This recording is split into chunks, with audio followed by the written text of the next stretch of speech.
I'm speaking with Tara Schmakel from the Once Timid Network, a radio show. Hello, Tara. Hi, Dan. Tara, tell us a little bit about your radio show. What do you do?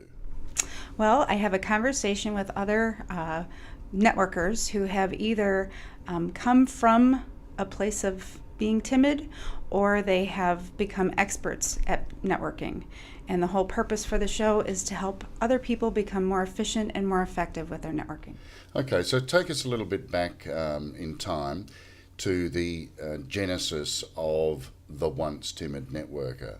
I'm assuming that you were very timid. Yes, that was me. Yes. Okay. So how did it all start? Well, I had always been a timid person when it came to talking to new people.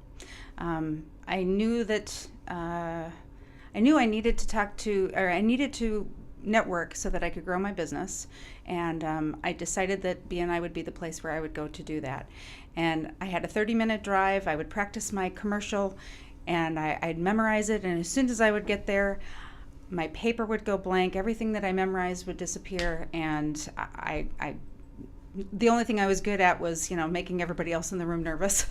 And so I wasn't very, very effective. And it's been a process to get from there to where I am now. Well, where you are now is where people are now calling you an expert. You're an expert talk show host. What are the top 3 things people would need to know in order to become a talk show host, such as yourself? Well, I think they need to have definitely topics to discuss on the show, and I have a system for that. I think you need to be able to have confidence and be able to speak clearly, of course. My program is interviews, and I don't necessarily want to interview and ask questions and have them answer. I want to have a conversation. So for me and my Once Timid Networker radio show, it's very conversational, just like we're sitting down to have a cup of coffee and get to know each other. So what's the best way for people to get started doing something like this?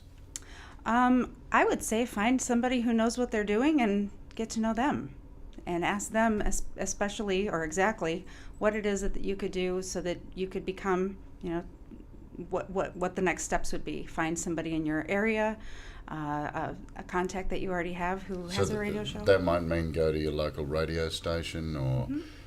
Where would they look for this online, do you think? Blog Talk Radio has a lot of different programs, and my program happens to be on Next Stage Online Radio, yes, which is based on Blog Talk at this point. So it's a network. Okay.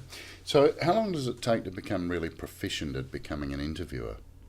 Well, I guess for me it felt very natural because I have been meeting with people and having coffee with them and getting to know about their businesses and finding out how I could help them for years.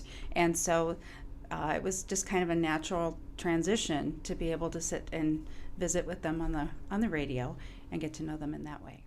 So do you think that the methods that you advocate in your show for getting to know people will work for anyone? Absolutely. Whether they're timid or they're experts themselves, we have a whole range and a scheme of different types of people and personalities and different techniques, all kinds of wonderful advice.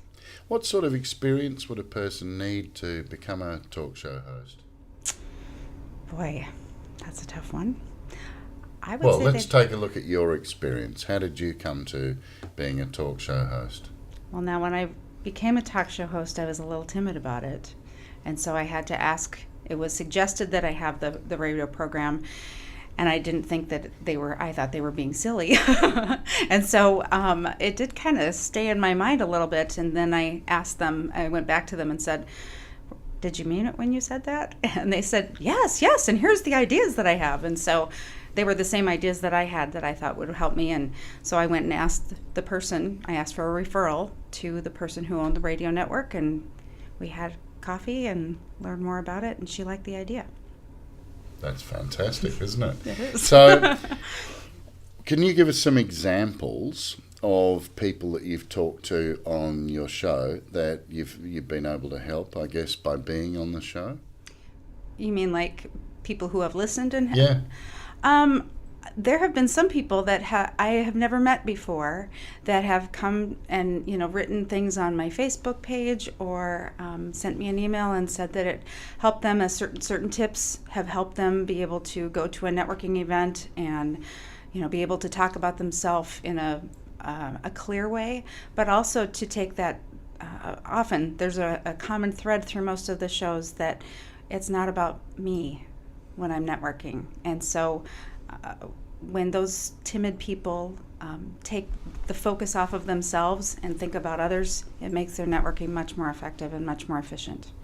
Well, that's and Summit, give us an example of a couple of the people that you've interviewed on the show. Oh, I've had some. Who's your favourite? My favorite? Oh, but I love them all. They've been people that have helped me and have mentored me. And so I've had people like Sue Henry, who I adore. I've had Tim Houston wrote a book called The World's Worst Networker, and I'm a contributing author, so I got to have him on.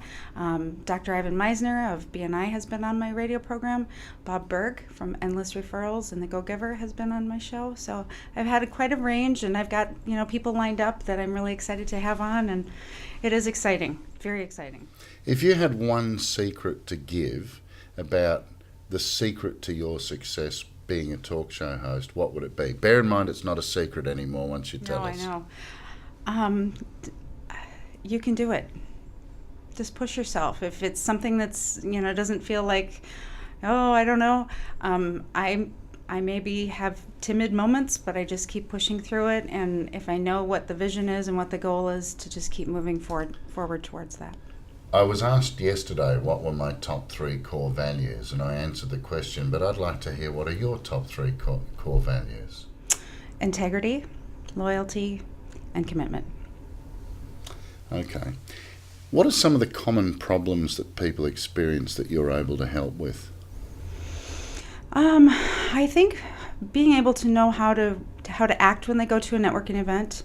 My target is a timid person typically, and oftentimes they get in their own way. And so to be able to help them get out of their own way and make the impression that they're looking for, to be able to have a conversation and not be a bundle of nerves, but to be, have an effective conversation, I think is probably one of the best.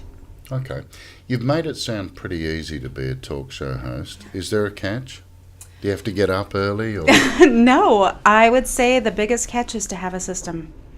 I think the system is what has saved me, and there have been people who have come in and said, oh, I want to be on your show, and they don't really fit into my standard, but I don't want to hurt their feelings. Having the system has allowed me to stay within that, and that's been my biggest help. So what sort of things do you do to stay on top of being a top talk show host?